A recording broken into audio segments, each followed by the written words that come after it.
Welcome everybody, I'm your host, Bryan, the Hype, Ballard, and I'm back at it again. We're going to talk about the Broken Skull sessions here on Tap Out Talk, something we haven't done in a while. Episode 11 this time with Drew McIntyre, the guy that just can't seem to catch a break. And he's had to fight for every single thing that he's ever gotten in the world of professional wrestling. Join me on the journey. Let's get in. You guys know how this works. This is the podcast of the podcast. This is what kind of gives you the highlights and the delights of what's going on. And we start with an opening of Stone Cold welcoming McIntyre and noting that he had not seen McIntyre in a very long time, and mentioned to Drew that the last time he saw Austin was many years ago in Los Angeles when he was pretty much new to the WWE. And then he'd gone up to Austin to say hello and introduced himself. Drew gave the impression that it was not a meeting of equals overall as they kind of first met. But the rookie did pay some homages to the top guy. So they kind of go back and forth. They got their beverages. They're talking a little bit about it. It was just a nice little subtle opening, as they always do.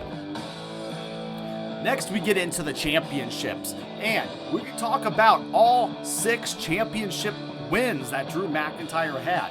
Austin asked Drew how it felt about being champion and what it felt like to win that championship. Drew noted that while his 2 times winning the belt against Brock Lesnar and then against Orton were different because of the environments. It was the Performance Center versus the Thunderdome type atmosphere. But both were really great for him. He noted, what it meant to be champion in the pandemic era. Austin asked him that in a follow-up question. Drew's response was that you'd expect that he had a long journey of highs and lows, but that he finally got the championship and what it really means a lot to him, and that's the #1 title, the one that's held by Buddy Rogers, Austin himself, Bret Hart, etc. He came across that he really felt this way in the interview, and then he knew that the wrestling and the history of the business, and he actually knew all that knowledge. Austin even brought up that, it's a work, but it's also a shoot, and Drew did agree in that. They briefly discussed on social media the Drew Q&A, which Drew said he uses to let fans learn more about him and kind of get on the inside track a little bit. He sees him as more than a just tall, angry Scottishman. It was kind of a nice little exchange between the two. And then we get a clip of them showing where he spoke with Matthew McConaughey. We get a little bit of a clip of that in that one. From there, we get Drew makes the point to mention that he's a fan first and he loves wrestling second. And I got to agree with that. I feel like any time we get talent that is a fan at heart and they were fans as kids, there's, an ingrained substance inside them that makes them a fan in their heart, that to the point where they actually go and they love what they're doing even when the job's tough. So, coming out of that last clip from the last segment, Austin turns to Drew, who was the longtime wrestling fan, and he shows a picture of Drew as a kid standing next to the almighty Yokozuna, as you guys can see here. It's pretty cool memories overall, and it's just kind of cool to think about these guys being in the same places that you and I were. So it's kind of nice and very relatable moment. So Drew then is picture. There's a picture of Stone Cold, and then a sleeping, and it shows like him sleeping on a Stone Cold sheet set, which is kind of funny. And then next up, they talk about Drew's early infatuation with wrestling as a kid, and how he always wanted to be a wrestler first. And he went into training camp at the age of 15 and actually started doing shows at the age of 16. And he recounted a time when Jake Roberts had come over to England while they were working a show. He pointed at Drew and he said, "That kid's gonna make it." It's gotta make you feel pretty good as a 16-year-old kid when you have a legend like, Jake the Snake Roberts telling you that. They then discussed Drew's friendship with Sheamus, and how Sheamus really helped him when he was in physically training, and ultimately it was the key to getting into the WWE to begin with. He told the story of how their first tryout together in Manchester, England went really well, but John Laurinaitis wasn't there, so he nor Sheamus got signed to the WWE, and they would have to come back 6 months later and try again. And at that time, Laurinaitis actually asked to speak with him, and Drew recounted how Laurinaitis said, "Kid, I am thinking about signing you." And Drew said, and he responded with, "I'm thinking about going to let you." So again, Austin kind of started laughing at that moment, which I just love because, you always get these breakout stories on this podcast about how you get into the business or how they've gotten into the business. So it was a really great exchange between the two. And it's really cool to see these guys at a young age, as you see, kind of roaming the world and trying to live and fight their dream. So it was really kind of cool to see that. Next, we got the early WWE years. We talk about, if you guys remember, it was Vince McMahon that actually promoted Drew McIntyre as the next biggest thing, right? The next guaranteed champion. And we actually, found out years later that would come true, but not in the same format that we thought. So next up, Drew discussed the initial time on WWE and how he was put onto a SmackDown only a week after coming to the training center, and how it was really just too soon for him, and he didn't know what he was getting into at that time. Then they discussed how he was quickly sent to Florida Championship Wrestling for more training. And Drew said that he was really glad that it happened because he needed that little bit of seasoning on the sizzle of the steak. So, at this point, their conversation moved to when Vince McMahon introduced Drew on the SmackDown. It was 2009 and showed a clip of Vince's introduction. Austin asked Drew what his feelings were, and Vince introduced him. And he put a lot of pressure on him in saying that he was going to be the World Heavyweight Champion. Basically, this is when Vince made him the chosen one. Austin then next showed a clip of Drew backstage with Vince and company in a promo class where he actually made Vince flinch when he pretended to throw a bottle of water at him. Austin loved it, saying it shows some balls to the man. The fact that he pretended to throw a bottle of water at Vince and actually made him flinch. So that was a great exchange and story. They spent the next couple minutes talking about this and about how Vince is good at seeing things in people, even if it takes a while to shape up. I think about this a lot. I think about how, Vince, back in the day, he had the vision of The Undertaker, right? And he found Mark Calloway, who took the character that could have easily failed in a gimmicky WWE and made it work. So, kind of takes somebody to promote it and somebody to play that part really well. And I think, that's kind of the thing. He tries to find out what is going to be the right thing for this guy. They get into the Mania mismatch. So at this point in the conversation, we move forward a little in the discussion and downward turn of Drew's career in the WWE around WrestleMania 26 it was, where it's possible that Drew would face The Undertaker of all people for the title, which actually ended up being a great match between The Undertaker and Shawn Michaels, as you guys know. That was actually supposed to be Drew McIntyre versus The Undertaker. Very interesting. Drew noted that part of the downturn of that was because his mother was getting sick with cancer for the first time, unfortunately, and it hit him really hard, and he started slacking and acting out and drinking, etc. And Drew noted that he had a real struggle there, and in that he didn't tell the company about his struggle. When speaking about The Undertaker, Drew said that The Undertaker was his mentor and that he would always talk to him, guide him, like that locker room leader we know that he is. And he asked him questions, and he remembers that The Undertaker said to him, "Stop playing the wrestler and be the wrestler." Think of the power of those words. Stop playing the wrestler and being the wrestler. I tell people that all the time. Some people see themselves as football players or basketball players, and some people just play football and basketball. That's kind of how it really is. So at this point, it took him a while to understand. He kind of talks about that. And then when you go out there, you stop thinking about the next move and just be in the moment and let it come naturally. You let things breathe. And this was really important to him, but it took him quite a long time for it to sink in and for him to really live what The Undertaker was trying to guide him many years before his time. Next up, we get the 3MB, the three-man band. That's the group, the mid-card group, lower mid-card group that they decided with Heath Slater and to throw him into. So Austin moved on to the 3MB in this part of the segment. Drew acted pretty embarrassed by the picture of the group as Austin put it up on the screen. And Drew noted that when the group was formed, he had a broken wrist, and that was about a week after they debuted, and he had to have surgery, and he had to be out of action for up to 6 months. In a very honest moment, Drew conceded, without being prompted, that it was a mid-card act, and it was in the right place for him. But because at this time he couldn't be trusted with anything higher up on the card. A really interesting and revealing moment showing that Drew knows what he almost destroyed and now seems happy that he was able to come back and rebuild and reboot his career a little bit. Next up, they talk about the June 12, 2014, the day that Drew McIntyre was released.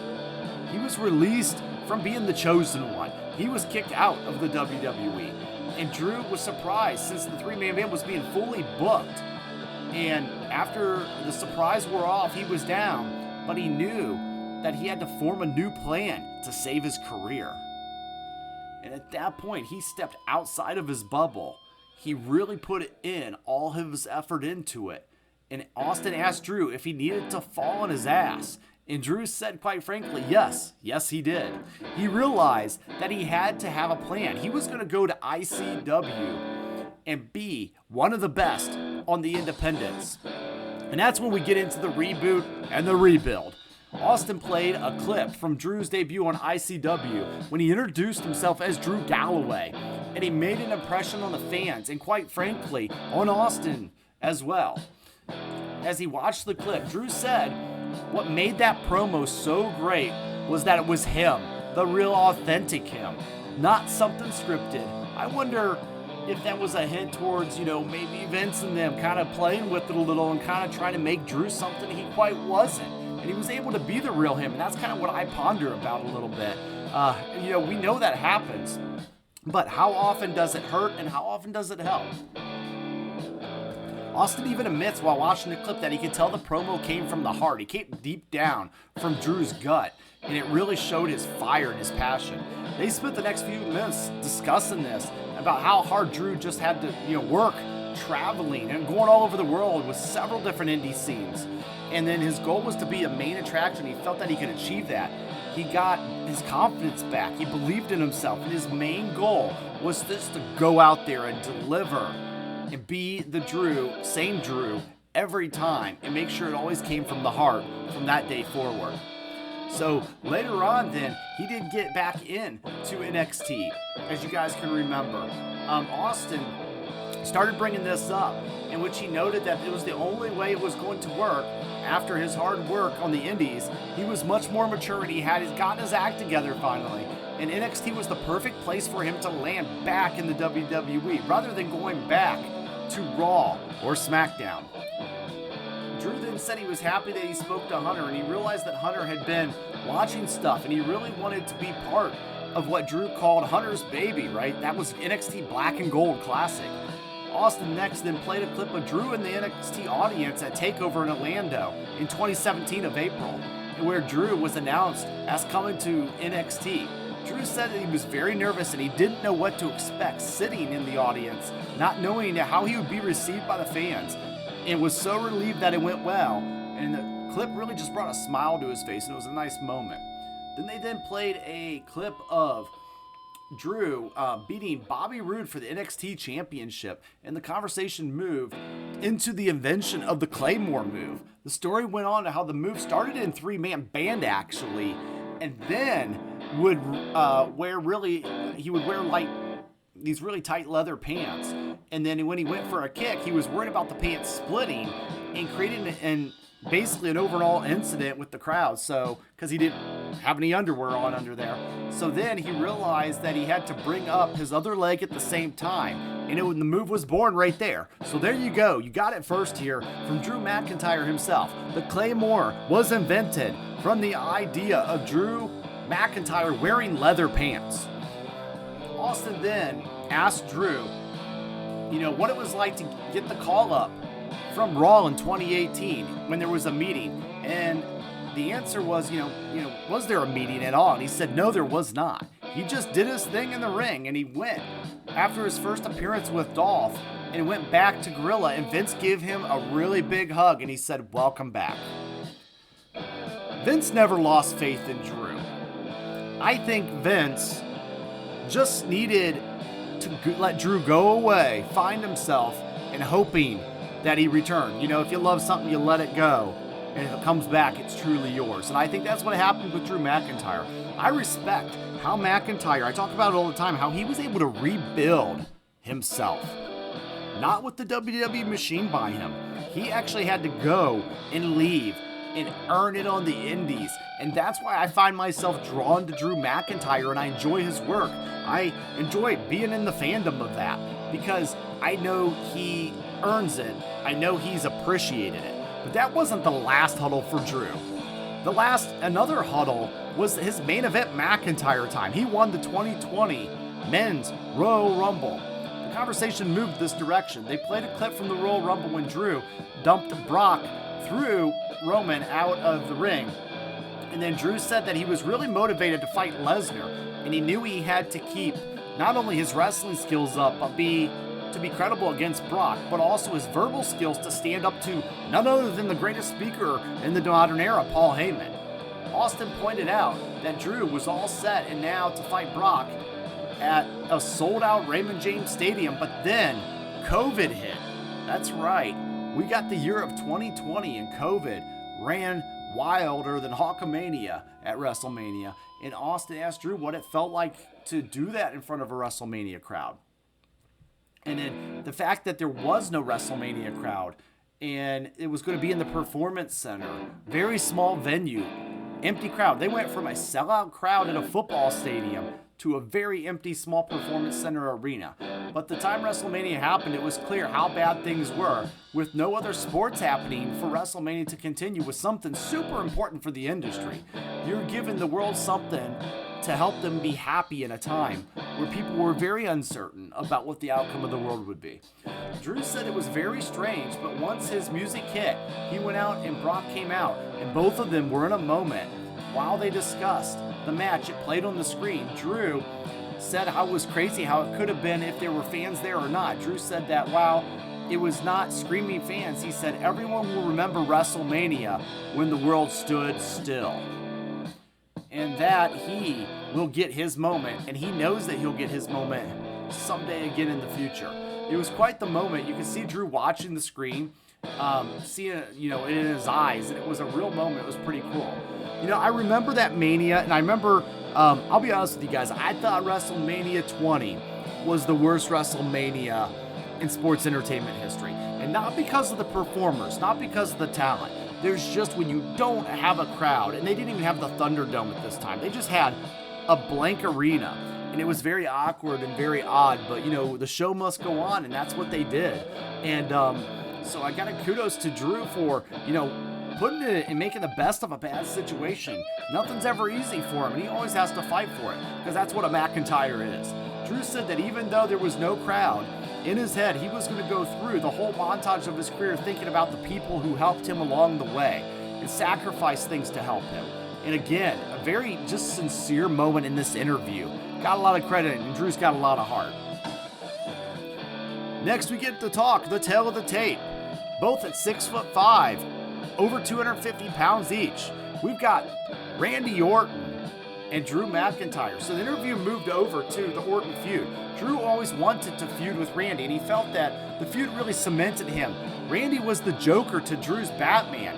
In a great way, it was a great way just to put it, right? As far as like his best rivalry that he's had.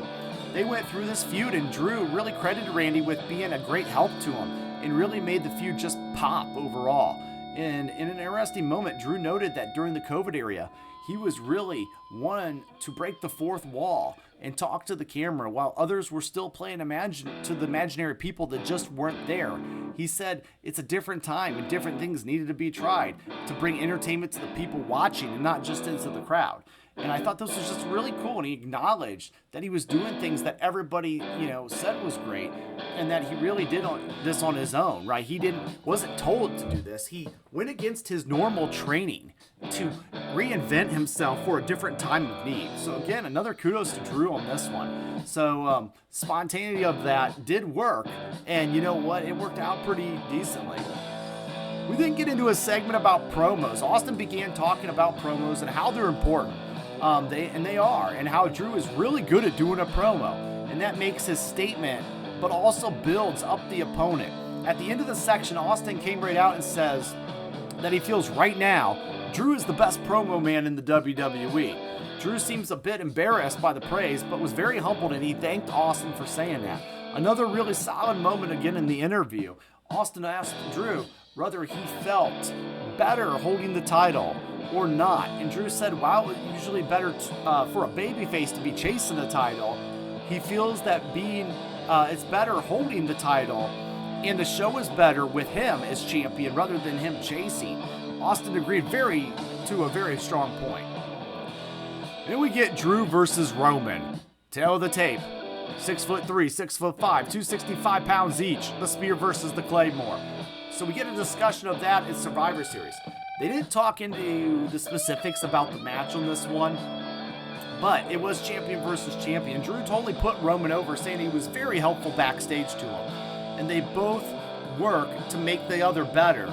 He noted that he was really excited about continuing to work with Roman, and that he is as much of an alpha as Roman is, and that they are both at the top of their game. While Drew didn't say anything, specific, the conversation definitely gave hints that he and Roman are going to come face to face, maybe again in the future. Who knows?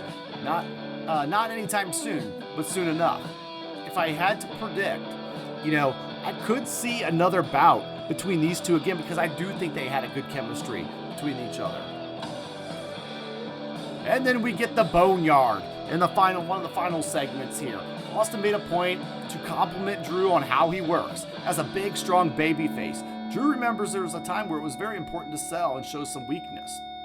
Austin asked him who his biggest influences were, and while he didn't name anybody specifically, he said that it takes what he takes in what people say, and he applies it to his own methods. I've always liked doing it in my career as well.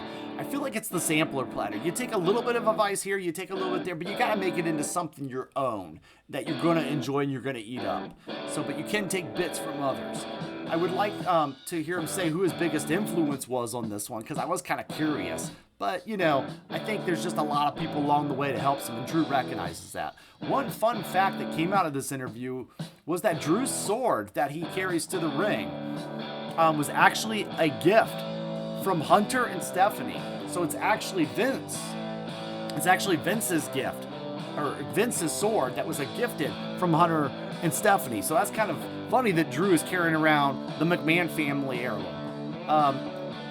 Basically, then he's asked, Drew's asked what Drew's biggest hope for the future is fans. He said he wanted fans back, and that he wants to be back on the road with people present, and we're now back there at this day and age.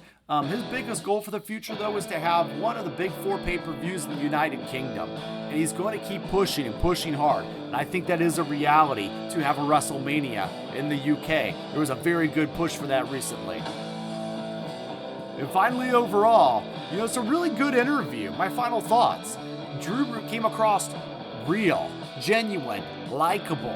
Austin was able to dig out some fun and interesting facts and stories from Drew. And Drew, I also appreciate that neither man avoided negatives in Drew's career. I like that they talked about that, because it helps build the character and makes us as fans have a connection. But it did concentrate on the positive, especially his current run at the top of the card. The best moment was when Drew discussed his inner thoughts and feelings about his WrestleMania win over Brock Lesnar earlier in the year. So overall, really good show. It's about an hour and 40 minutes, and it's a very watchable interview. If you don't have that much time in a single sitting, it's an easy interview to watch part of and then just come back to. That's kind of my analysis. So you can watch this in a few different parts. But I'd say definitely watch if you're a Drew McIntyre fan or simply just a fan of wrestling. And that's my overall results and thoughts. And I just want to say thank you guys for everything you do for me. Thanks for watching. Like, share, subscribe. Check us out over at thefansofprowrestling.com. And it's not goodbye. It's game over.